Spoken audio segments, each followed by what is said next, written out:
4.000 años. Ese es el abismo de tiempo que separa una decisión tomada en una tienda perdida en el desierto del conflicto, que hoy ocupa titulares, discursos políticos y amenazas cruzadas entre Israel e Irán. Cuando vemos misiles atravesando el cielo o escuchamos declaraciones incendiarias de uno y otro lado, casi nadie piensa que, en el fondo, esta historia podría rastrearse hasta una familia rota. Y no comenzó en un parlamento, ni en una sala de guerra, ni en una cumbre internacional. Comenzó dentro de un hogar. Para entender cómo llegamos hasta aquí, hay que retroceder. Pero no al origen político, ni al nacimiento del Estado moderno, ni siquiera al surgimiento del Islam o del judaísmo como religiones organizadas. Hay que ir mucho más atrás. Hay que volver a un hombre llamado Abraham, a su esposa Sarai, y a una decisión que parecía práctica, incluso razonable en su momento. La historia arranca en Ur de los Caldeos, una ciudad próspera ubicada en lo que hoy sería el sur de Irak. Allí vivía Abraham. Tenía estabilidad, posición social, bienes, familia. No era un nómada errante buscando sentido. Era un hombre establecido. Y entonces ocurrió algo que cambiaría todo. Una voz lo llamó. El relato en Génesis 12 es directo, casi abrupto. Dios le ordena dejar su tierra, su parentela y la casa de su padre para ir a una tierra que aún no conocía. No hay mapa, no hay coordenadas. Solo una promesa. Y la promesa era gigantesca. Dios le asegura que hará de él una gran nación, que bendecirá a quienes lo bendigan y maldecirá a quienes lo maldigan, y que en él serán benditas todas las familias de la tierra. Es una promesa de descendencia innumerable, de protección divina y de relevancia histórica universal. Pero hay un detalle que rompe la lógica de todo esto. Sarai era estéril. El texto lo deja claro incluso antes de que comience el viaje. Génesis 11:30 lo declara sin dramatismo, casi clínicamente. Sarai era estéril, no tenía hijos. Así que la promesa de una gran nación fue entregada a un hombre cuya esposa no podía concebir. Abraham tenía 75 años cuando salió de Harán rumbo a Canaán. No era joven, no estaba comenzando la vida. Se llevó a Sarai, a su sobrino Lot, sus bienes y las personas que formaban su clan. Atravesó la tierra hasta el encino de More, cerca de Siquem, y allí la promesa fue reiterada. Esa tierra sería para su descendencia. Abraham levantó un altar, y luego otro. Cada altar marcaba un encuentro con el Dios que prometía lo imposible a un hombre que envejecía sin heredero. Pasaron los años, 5, 10, y nada cambiaba. La promesa seguía flotando en el aire, pero la realidad seguía siendo la misma. No había hijo. En Génesis 15 hay una escena poderosa. Dios saca a Abraham de su tienda y le dice que mire el cielo, que cuente las estrellas si puede. Así será su descendencia. Y el texto dice algo crucial. Abraham creyó, y esa fe le fue contada por justicia. Pero creer no elimina la tensión. Imagínalo. Tienes una promesa divina de descendencia incontable. Has dejado todo por esa promesa. Y cada mes que pasa, cada señal de que no hay embarazo, hace que la distancia entre lo prometido y lo visible parezca más grande. Abraham tenía 85 años, Sarai 75. Biológicamente, el tiempo se estaba agotando. Es en ese contexto de espera agotadora donde Sarai toma la decisión que cambiaría el curso de la historia. En Génesis 16, ella plantea una solución. reconoce que el Señor le ha impedido tener hijos, pero propone un camino alternativo, culturalmente aceptado en el antiguo cercano Oriente. Tenía una sierva egipcia llamada Agar. Sarai sugiere que Abram la tome como concubina y que el hijo nacido de esa unión sea considerado legalmente hijo suyo. No era algo extraño en esa época. Incluso el Código de Hammurabi regulaba este tipo de arreglos. El texto dice algo que pasa casi desapercibido. Abram escuchó la voz de Sarai. No hay debate registrado, no hay oración previa, no hay resistencia. Después de 10 años esperando el cumplimiento de la promesa, aceptó una solución humana para un problema que había sido presentado como divino. Sarai tomó a Agar y la entregó a Abram como mujer. Una frase breve, un momento decisivo. Agar quedó embarazada rápidamente y con el embarazo comenzó la fractura. El texto es brutalmente honesto. Cuando Agar vio que había concebido, empezó a mirar a su señora con desprecio. La sierva ahora llevaba en su vientre al heredero que Sarai no podía dar. El equilibrio de poder se había alterado. Sarai, que había impulsado el plan, no pudo soportarlo. Se sintió humillada. Confrontó a Abram y lo culpó. Le dijo que el Señor juzgara entre ambos. Era una acusación cargada de resentimiento. Abram respondió devolviendo la responsabilidad. Agar era sierva de Sarai, que hiciera con ella lo que le pareciera bien. Y Sarai la afligió. El término hebreo utilizado es fuerte, el mismo que más adelante describirá la opresión de los israelitas en Egipto. Agar, embarazada, fue tratada con tal dureza que huyó al desierto. Una mujer egipcia, sola, embarazada, cruzando el desierto en dirección a su tierra natal. Era casi una sentencia de muerte. Pero en ese punto ocurre algo inesperado. El ángel del Señor la encuentra junto a una fuente en el camino de Shur, y lo que sucede allí cambia el peso espiritual de esta historia. Agar se convierte en la primera persona en la Biblia que recibe la visita directa del ángel del Señor. No es Abram, no es Sarai, es una sierva extranjera y fugitiva. El mensajero le pregunta de dónde viene y a dónde va. Ella responde con una honestidad desgarradora. Huye de su señora. La instrucción que recibe es difícil. Debe regresar y someterse. Pero junto con esa orden viene una promesa. Su descendencia será multiplicada en gran manera. El hijo que lleva se llamará Ismael, porque Dios ha oído su aflicción. La promesa es sorprendentemente parecida a la dada a Abram. Descendencia incontable, multiplicación, nación. Pero también hay una descripción profética. Ismael será como un asno montés entre los hombres, su mano contra todos y la mano de todos contra él. Vivirá en conflicto permanente. Antes de nacer, su destino ya estaba marcado por tensión. Agar regresa. Da a luz a Ismael. Abram tiene 86 años. Finalmente tiene un hijo. Durante 13 años, Ismael es el único heredero. Crece en la tienda de su padre. Aprende sus caminos. Todo indica que será él quien herede la promesa. Y entonces, cuando Abram tiene 99 años, Dios vuelve a aparecer. Y todo vuelve a cambiar. Cuando Dios vuelve a manifestarse a los 99 años de Abram, no es una visita menor, es un punto de inflexión. En ese encuentro se establece una alianza formal. El nombre Abram es cambiado a Abraham, padre de muchas naciones. Sarai pasa a llamarse Sara, princesa.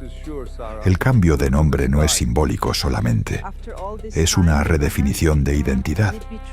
Y entonces llega la noticia que parece absurda, incluso para alguien que ya ha visto milagros. Sara, a los 90 años, tendrá un hijo. El texto dice que Abraham cayó sobre su rostro y se rió. No es una risa burlona, es la risa de quien no sabe cómo procesar lo imposible. 90 años, 100 años, biológicamente inviable, humanamente ridículo. Y en medio de esa risa hay una súplica. Abraham le dice a Dios que ojalá Ismael viva delante de él. Es la voz de un padre. Durante 13 años Ismael no fue un plan alternativo. Fue su hijo, fue su heredero, fue su historia. Dios responde con claridad. Ismael será bendecido, será fructificado, engendrará 12 príncipes, se convertirá en una gran nación. Pero la alianza específica, la que fue prometida desde Ur, será establecida con Isaac, el hijo que nacerá de Sara. Esa distinción es crucial. Ambos serán bendecidos, ambos serán grandes, ambos tendrán descendencia numerosa, pero solo uno llevará la línea del pacto. Isaac crece. Llega el día de su destete, que en aquella cultura era un momento importante. Abraham organiza un gran banquete. Es una fiesta familiar. Y es precisamente en ese ambiente de celebración donde el conflicto latente estalla. Sara ve a Ismael, el hijo de Agar, riendo. El texto hebreo utiliza una palabra ambigua. Puede significar jugar, puede significar reír, pero también puede insinuar burla.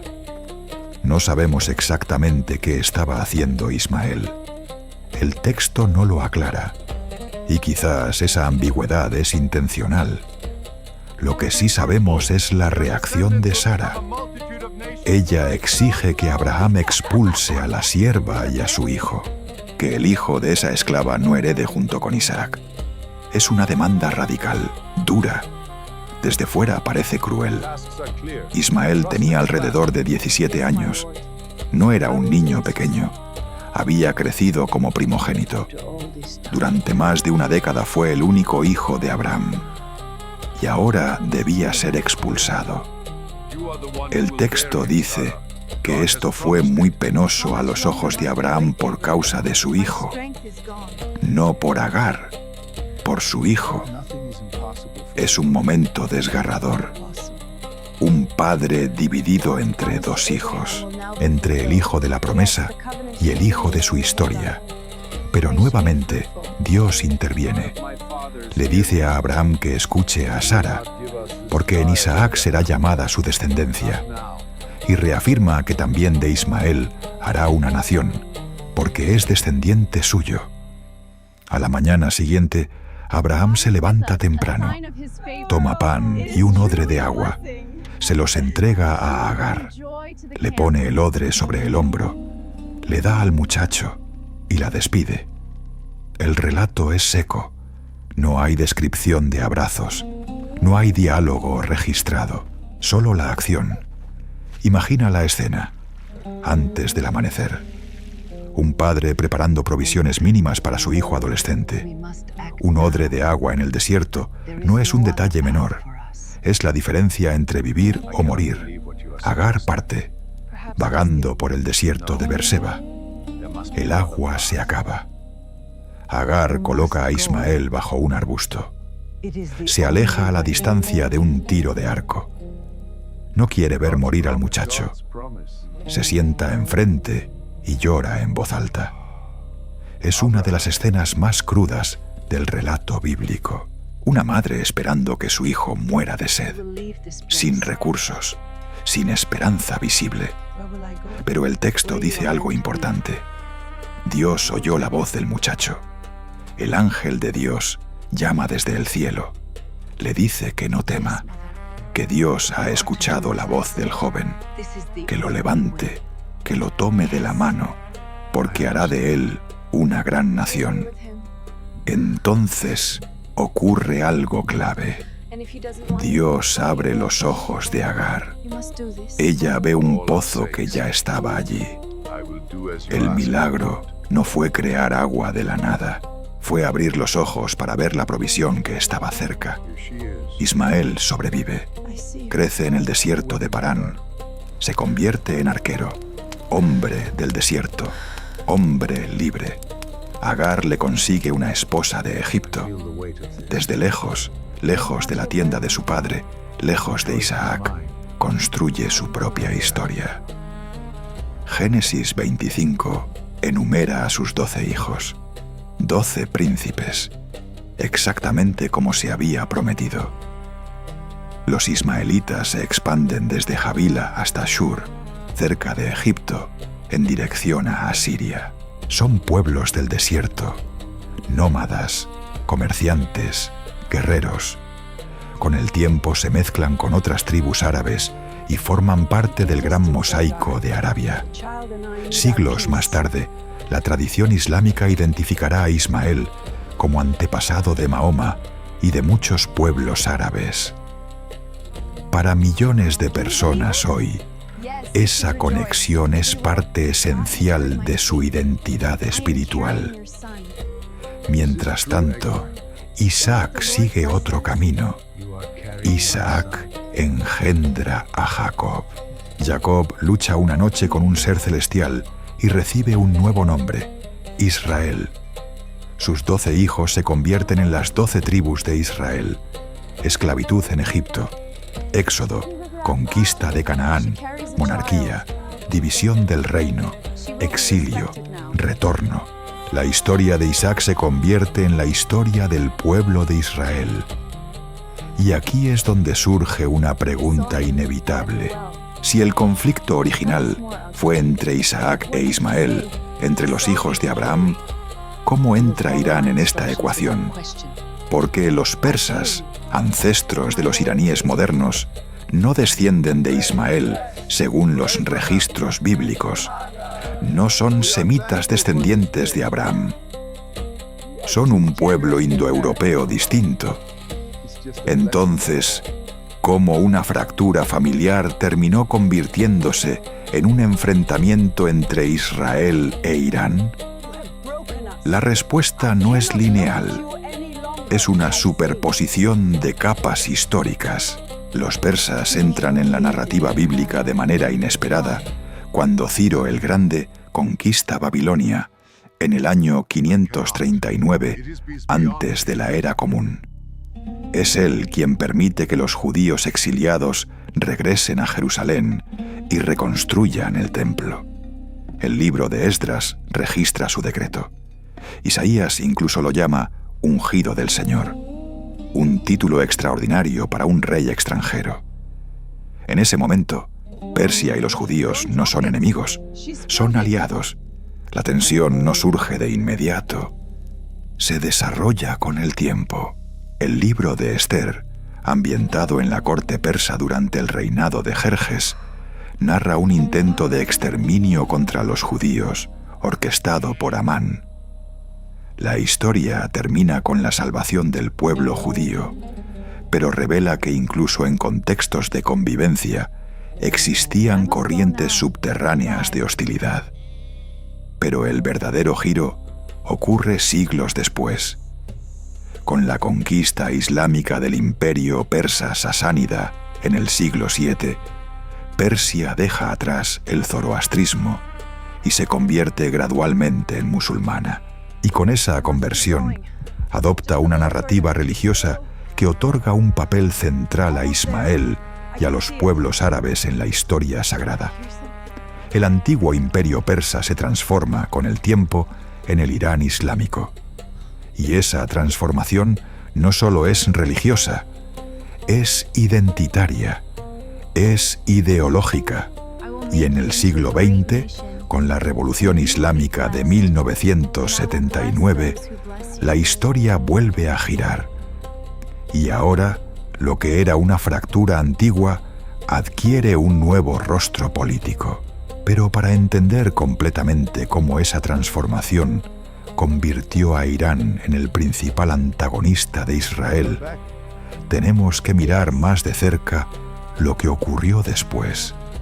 La Revolución Islámica de 1979 no fue simplemente un cambio de gobierno, fue un cambio de paradigma. Irán dejó de ser una monarquía secular, alineada estratégicamente con Occidente, y pasó a convertirse en una república teocrática, con una visión religiosa explícita del poder, la historia y el destino.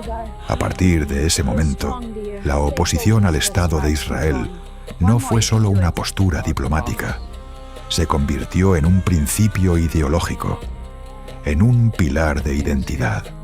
Irán no es árabe, no desciende biológicamente de Ismael, no comparte la misma raíz étnica que muchos de los pueblos con los que se alinea en el conflicto contra Israel. Sin embargo, al adoptar plenamente la narrativa islámica, asumió también una continuidad simbólica con esa historia antigua. Y aquí aparece la ironía profunda de todo esto. Un pueblo que no desciende de Abraham termina convirtiéndose en el principal antagonista de otro que sí lo hace. Pero al abrazar la tradición que reivindica a Ismael como heredero legítimo en la línea espiritual, Irán entra indirectamente en esa fractura original. Ahora bien, sería intelectualmente deshonesto decir que el conflicto entre Israel e Irán se explica únicamente por una disputa familiar de hace 4000 años. No es tan simple. Hoy hablamos de geopolítica, de influencia regional, de petróleo, de corredores estratégicos, de programas nucleares, de alianzas militares, de guerras indirectas a través de grupos como Hezbollah o Hamas, de equilibrios de poder en Siria, Líbano y Gaza. Nada de eso puede reducirse a Génesis 16, pero tampoco puede ignorarse el sustrato narrativo. Las naciones no se mueven solo por cálculo estratégico, se mueven por historias, por memoria colectiva, por identidad. Cuando líderes iraníes hablan de eliminar a Israel del mapa, no es únicamente un lenguaje político, es una afirmación cargada de significado simbólico. Y cuando líderes israelíes describen a Irán como una amenaza existencial, tampoco están hablando solo de misiles o de enriquecimiento de uranio. Están hablando desde una conciencia histórica profunda, porque para Israel la supervivencia no es una teoría, es una memoria repetida. Exilio, persecución, intentos de exterminio, regreso, reconstrucción. Y para Irán, especialmente desde su identidad revolucionaria islámica, el apoyo a la causa palestina y la oposición a Israel se convirtieron en parte de su misión histórica. Dos narrativas, dos memorias, dos formas de entender la legitimidad. Y si retrocedemos aún más, encontramos un detalle casi poético en el texto bíblico. El último momento en que Isaac e Ismael aparecen juntos es en el funeral de Abraham. Génesis 25:9 dice que ambos hijos lo sepultaron en la cueva de Macpela, frente a Mamre.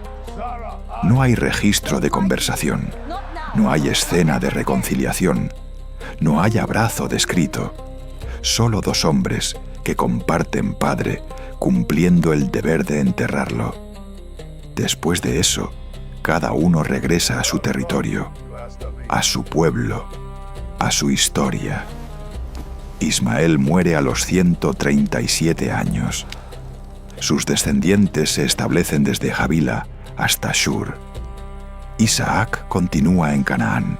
Jacob, luego llamado Israel, da origen a las tribus que formarán el pueblo judío.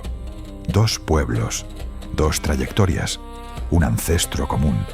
Ambos llevan historias distintas, pero con un punto de origen común, una tienda en el desierto, un hombre anciano, 2 mujeres, 2 hijos y una fractura que nunca terminó de sanar. Lo más inquietante de esta historia es que no está impulsada por villanos caricaturescos. Sara no era una antagonista malvada cuando ofreció a Agar. Era una mujer desesperada ante la esterilidad, intentando colaborar con una promesa que parecía inalcanzable. Agar no era una villana cuando miró con desprecio. Era una sierva que por primera vez tenía algo que su señora no tenía: la capacidad de dar un heredero.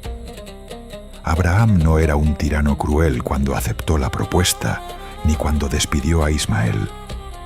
Era un hombre atrapado entre 2 amores, intentando obedecer lo que entendía como dirección divina. Cada decisión tenía sentido en el momento. La historia comenzó con una promesa de bendición para todas las naciones y terminó generando una de las fracturas más profundas de la historia humana. No porque la promesa fallara, sino porque los seres humanos intentaron resolver la tensión con sus propios atajos. Hoy, 4000 años después, el mundo todavía lidia con las ondas expansivas de aquella noche en que Abraham entró en la tienda de Agar. Y quizás la pregunta más incómoda no es cómo terminó esa historia, sino qué decisiones aparentemente pequeñas estamos tomando hoy que, dentro de siglos, podrían ser vistas como el origen de nuevas fracturas que aún no podemos imaginar. Si este análisis te ayudó a entender el conflicto desde una perspectiva más profunda, suscríbete al canal y activa la campana para no perderte los próximos episodios, donde seguiremos desentrañando las raíces históricas y espirituales de los grandes conflictos del mundo actual. Déjame en los comentarios qué parte de esta historia te impactó más. ¿Crees que las narrativas antiguas siguen influyendo en la política moderna? ¿O piensas que todo se reduce a intereses estratégicos y poder? Comparte este video con alguien a quien le interese la historia, la geopolítica o los textos bíblicos vistos desde un enfoque diferente. Y si quieres que exploremos otro conflicto desde su origen más remoto, escríbelo abajo. Nos vemos en el próximo video.